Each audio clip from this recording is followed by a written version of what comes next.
Hi everyone, welcome to Psychedelic Science Conference. We are here to witness an historic event. We have, I think, 11,000 people, attendees coming to learn more about psychedelics and their benefits and therapeutic use. We're here for the next 3 days intensely, speaking to many leaders in the space and bringing you so much more news and updates. So stay tuned.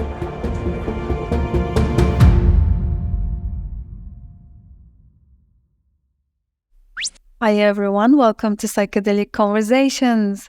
I am thrilled to be sharing this interview with you. Today I have in conversation with me Charles Lazarus, a Jamaican native and the visionary founder of Rose Hill Apothecary.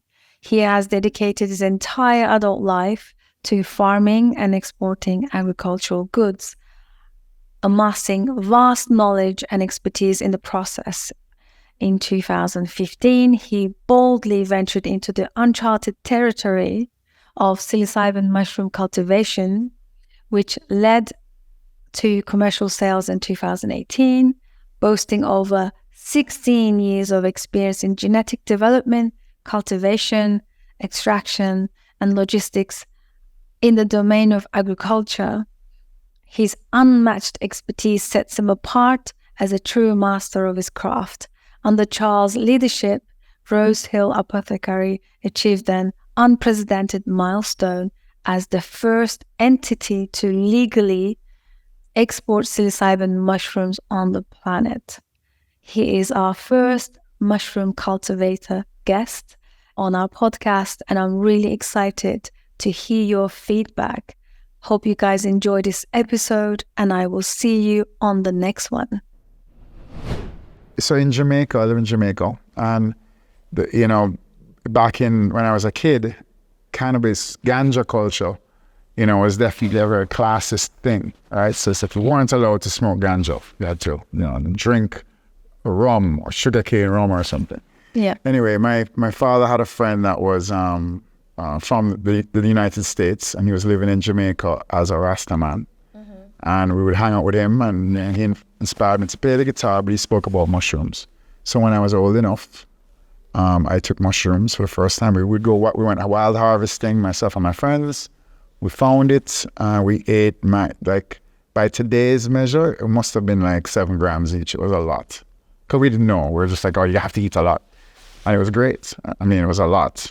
We overdid it, but they were really Was that like a regular thing, or was it one-off? We would go. No, it wasn't like super regular because we were 16. I mean, I'm 47 now, so it's been a long time of mushroom eating. It wasn't all the time. I mean, we had to be down in that place, and it was seasonal because it was when the rains came and the cow poops, and so you had to catch it 3 days after. It was a thing. You had to plan for it, right? So, anyway, I went through many years of enjoying and eating mushrooms, kind of overdoing it more, because I didn't know, okay, I'm gonna weigh it on a scale, and it wasn't like that. And then I just really loved them, and joined a band, played professionally for about 15 years touring, and in that time fell back in love with mushrooms. But now I learned that there were all these other mushrooms, not just our wild harvested ones, and I wanted some of those at home, so I did what you said, and I decided I would try to grow them. Yeah, then that's how that journey went. We were at Burning Man performing. Somebody gave me some type of mushroom, and I was like, oh, I have to have this in Jamaica. That was maybe 2012.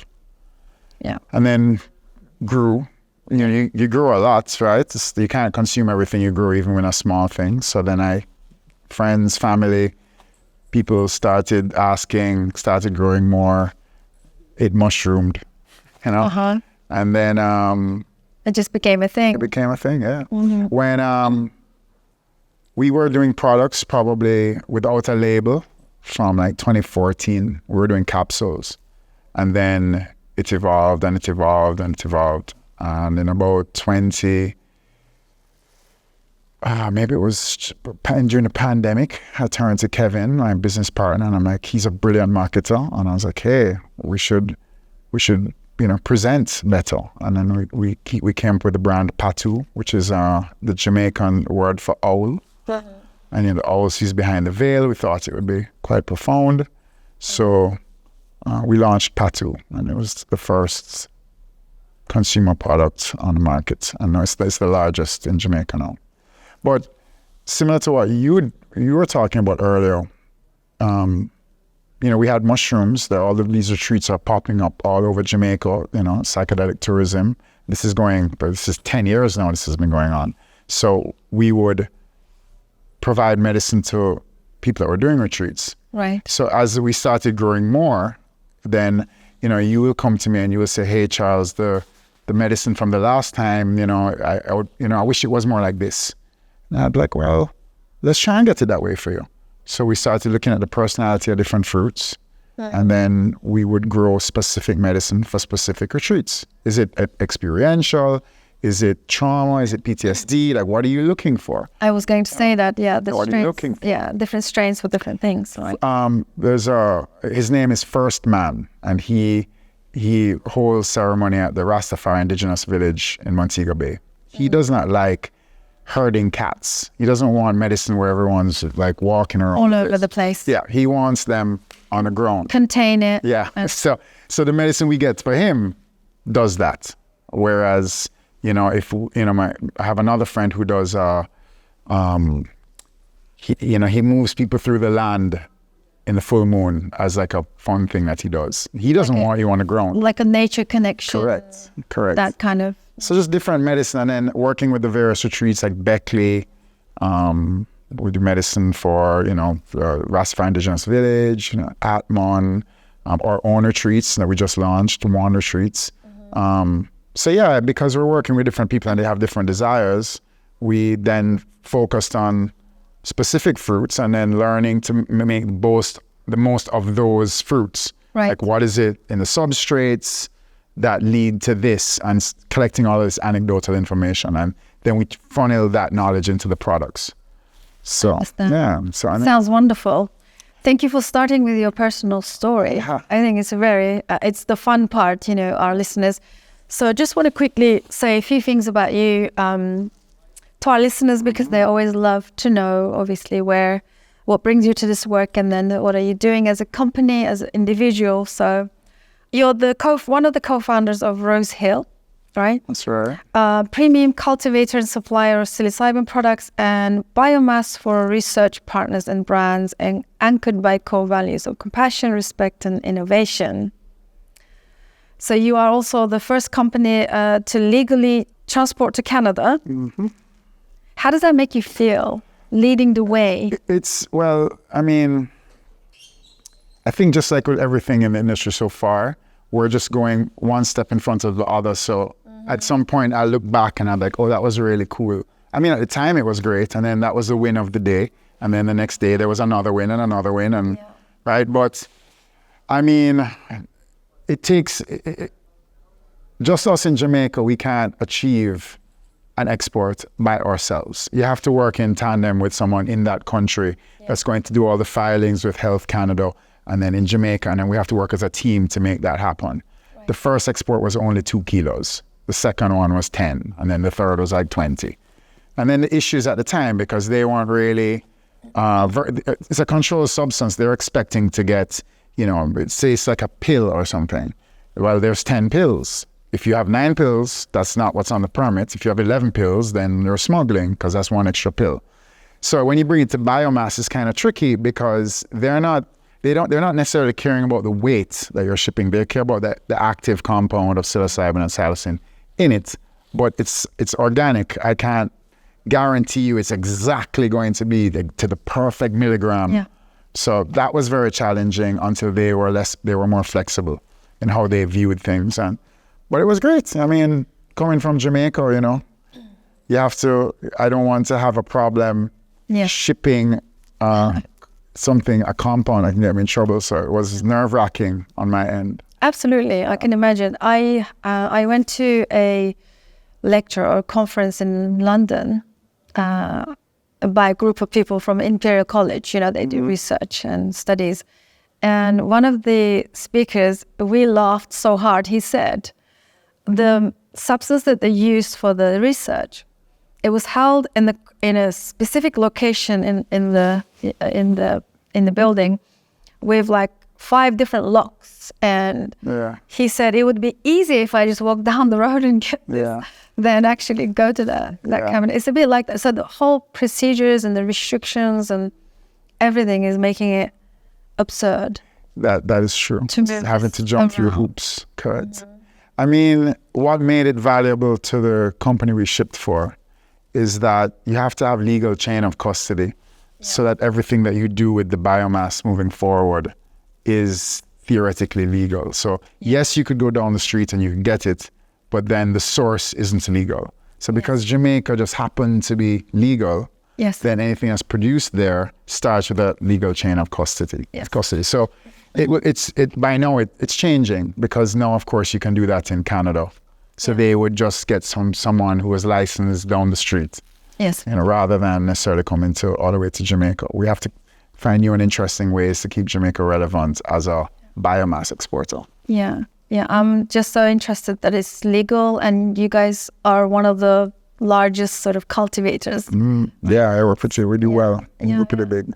That's really remarkable. I mean, I should say, it's only fair to say that I visit facilities in other places in the world that are bigger than our facility. Right. It's just that our facility is in a legal jurisdiction. Right? So when I have issues, because I have issues, we all have issues, I will reach out to someone in Oregon or Olympia, Washington, or British Columbia or somewhere that I'm like, hey, I'm having a problem. I don't know why. How can you help me? And fortunately, everyone's very helpful, because I don't know anyone that has it fully dialed in. Absolutely. We're in still very much uncertain waters, right? With everything.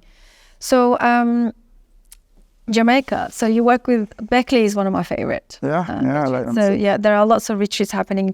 Actually, I was also reached out by a retreat saying, would I be interested in moving over there as a therapist to join the team? And I was like, wow, this is wild to think, just to think to just drop everything, go there. But I can understand it's, we still have to tiptoe and be careful navigating the legal system, the locations where retreat locations. But someone like Beckley Foundation, they have so much credibility, so much behind them that it just makes them more reliable. Right? Great.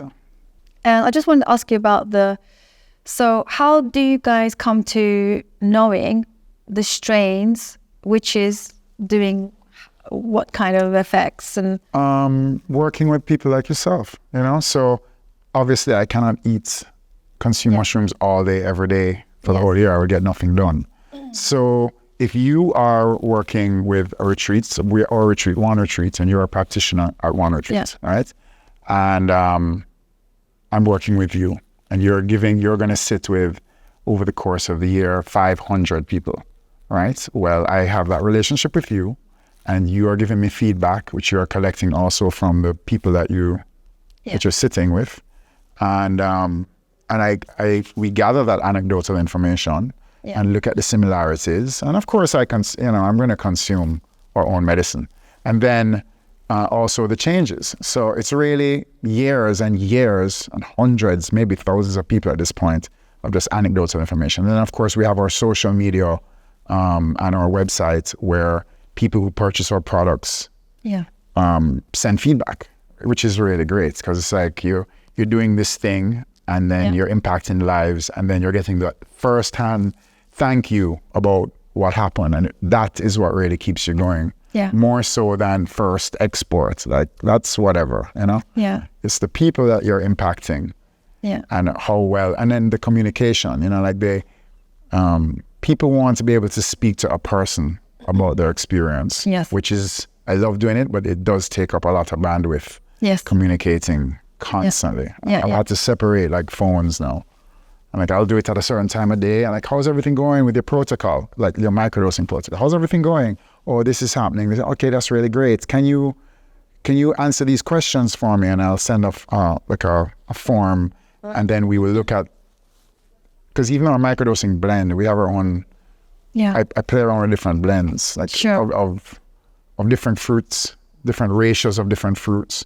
You know, so if you get this blend and you report that you were very tired, I was lethargic. I felt good, but I was lethargic. I see. Because the other thing is, people say microdose, but what they really mean is a low dose. Okay. Yeah. It's true. They want to feel it. Feel something. No, they want to feel it, or else it doesn't work. Yeah.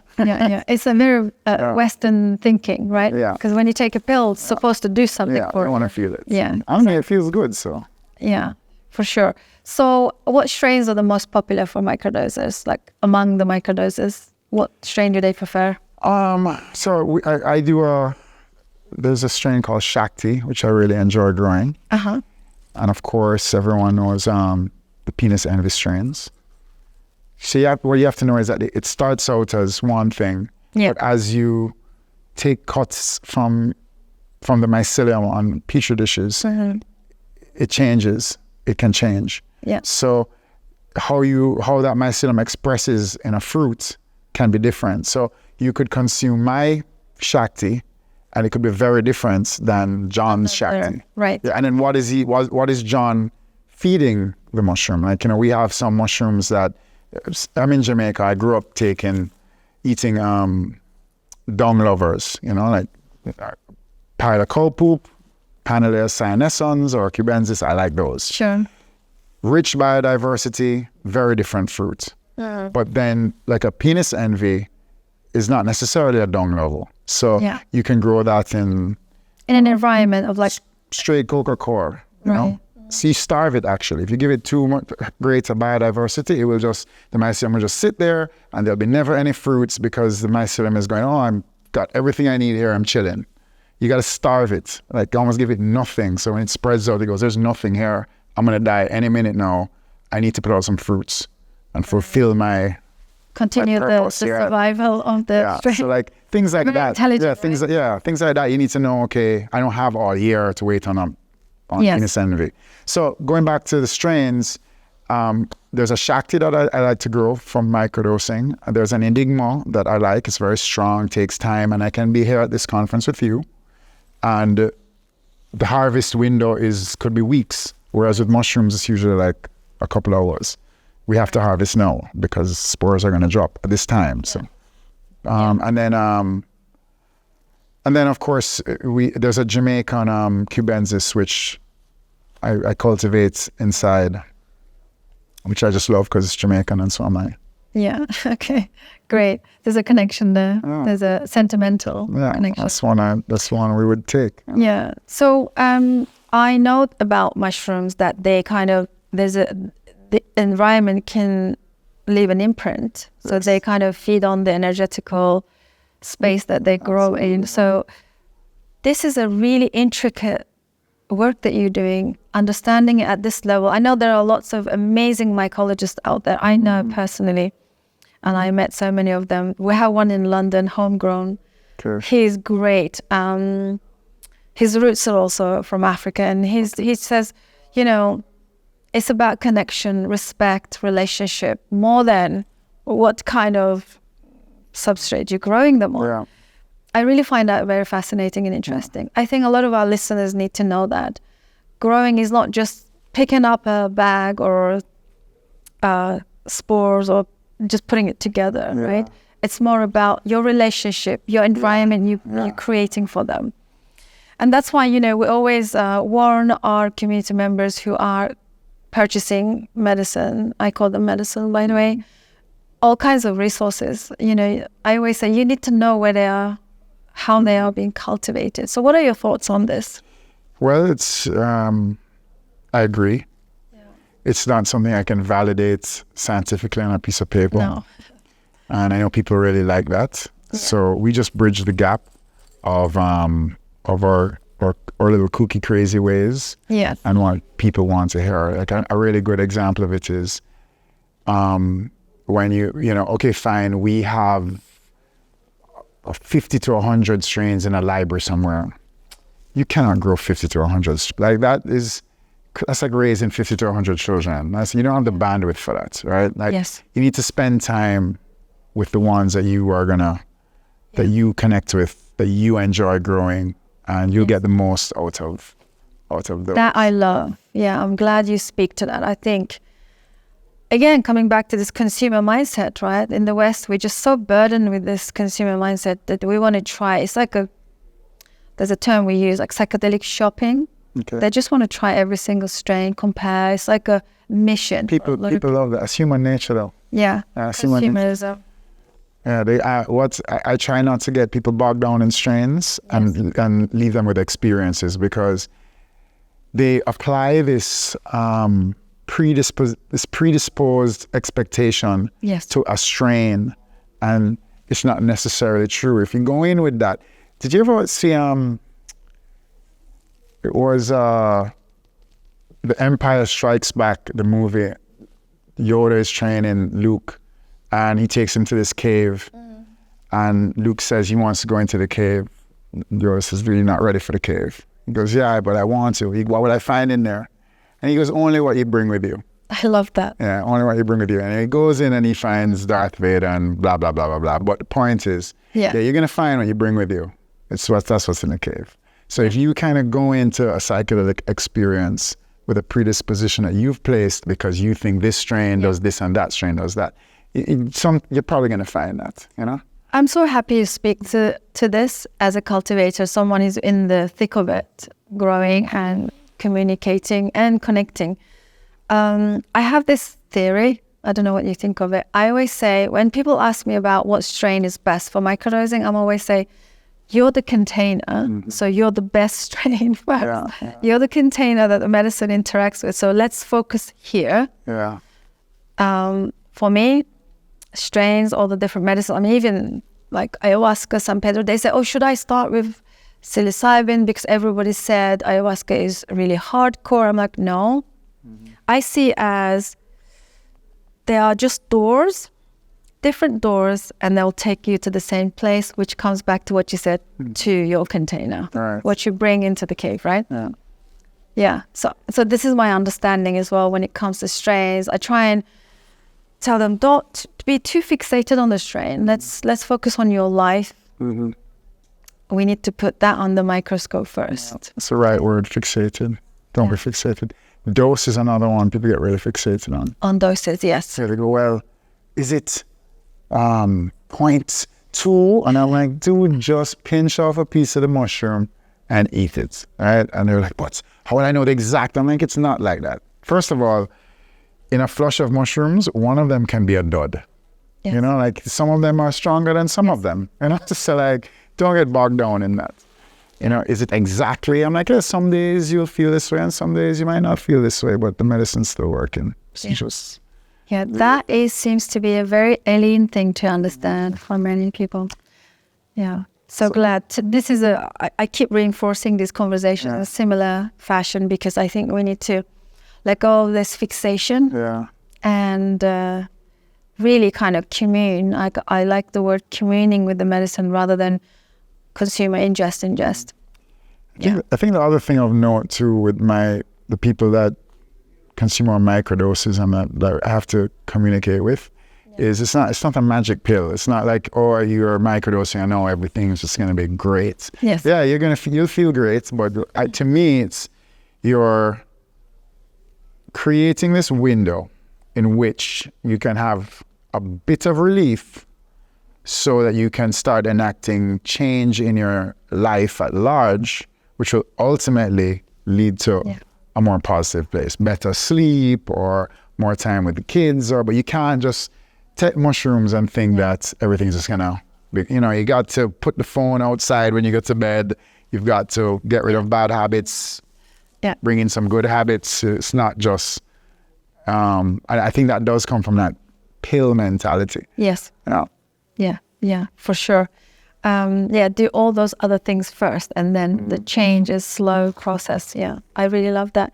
Another question I have for you is the company name, Rose Hill. Right. Very interesting. How did that come up? So my home is called Rose Hill. And it was acquired by my grandfather in the 70s. Jamaica was going through a very strange, weird socio-political time. Lots of people were leaving Jamaica for England and Canada, and Yeah. he stayed in Jamaica, and he acquired this really old great house. It's a very old great house. So in fact, this year, my house turns 300. It was built in 1723, and it's Rosehill Estate. And I grew up there from we moved there in the late 70s, so when I was about 2 years old.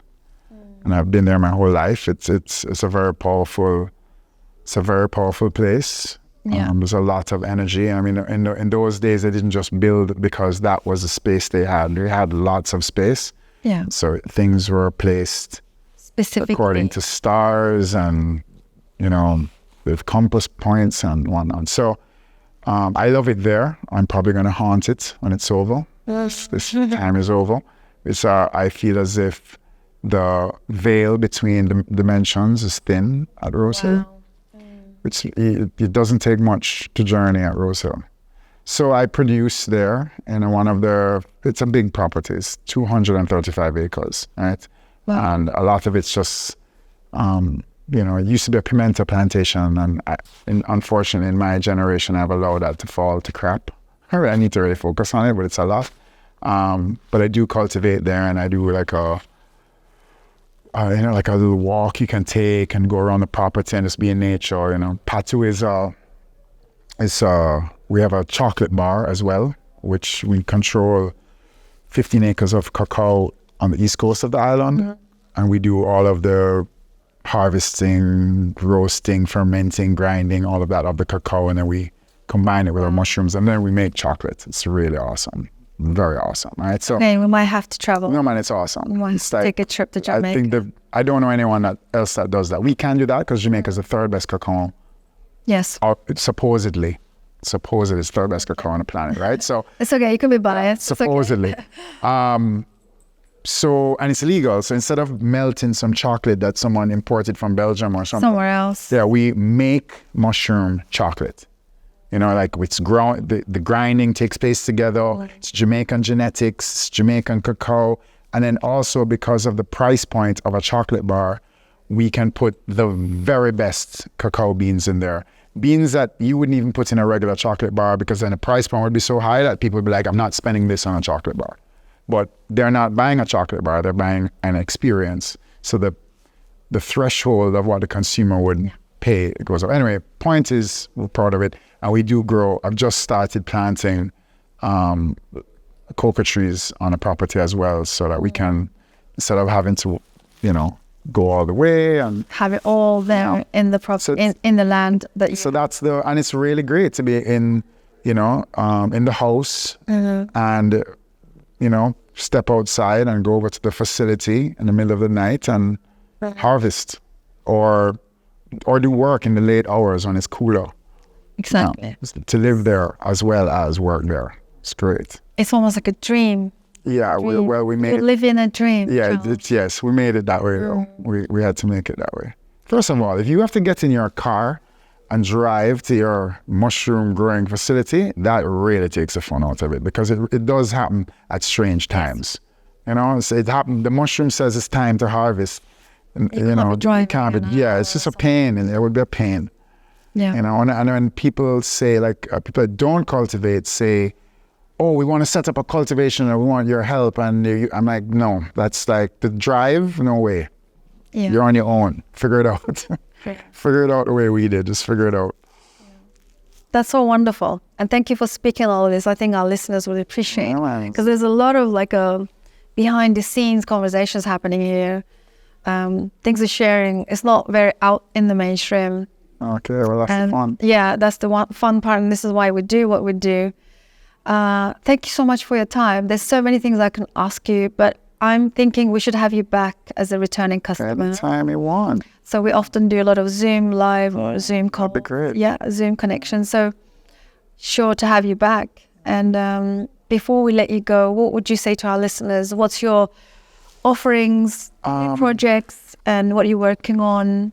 Well, we are currently submitting for licenses for cultivation in Oregon.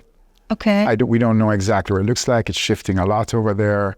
but it's just fascinating, and we want to understand, and the best way to understand is to do things. So who knows what that looks like? Maybe we'll be able to produce our Jamaican style products stateside or in Canada or wherever medicine is needed. That's exciting. Yeah. And then my business partner, Kevin, who is not here, he's in Jamaica right now. We have our first retreat.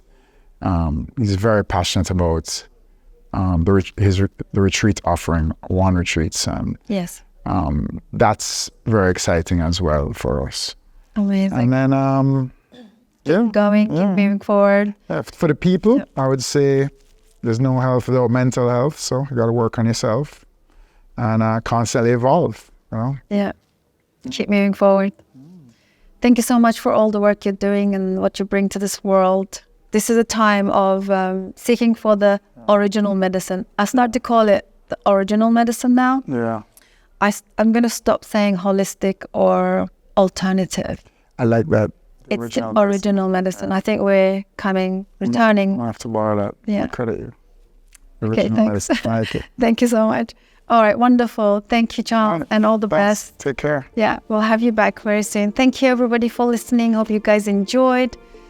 Surely, Charles will be an in-house guest going forward, and we'll have his links, website, everything that you guys can connect with, and I'll see you on the next one. And they can come visit us in Jamaica.